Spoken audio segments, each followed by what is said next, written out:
any unilateral American intervention in the absence of an external attack upon ourselves or an ally would have been contrary to our traditions and to our international obligations.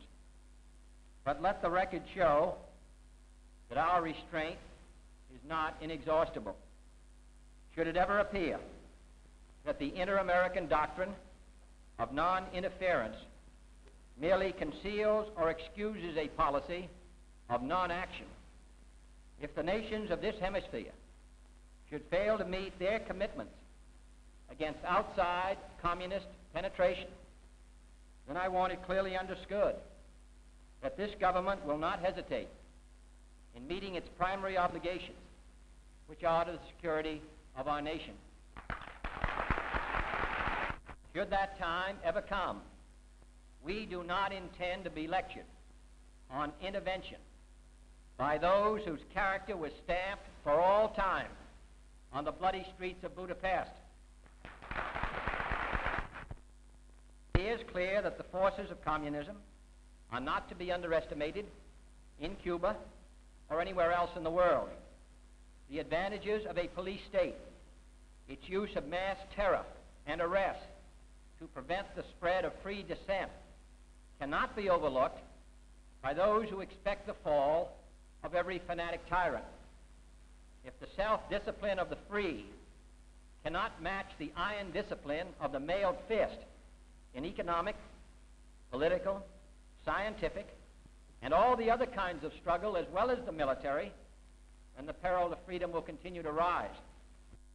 Too long we have fixed our eyes on traditional military needs, on armies prepared to cross borders, on missiles poised for flight.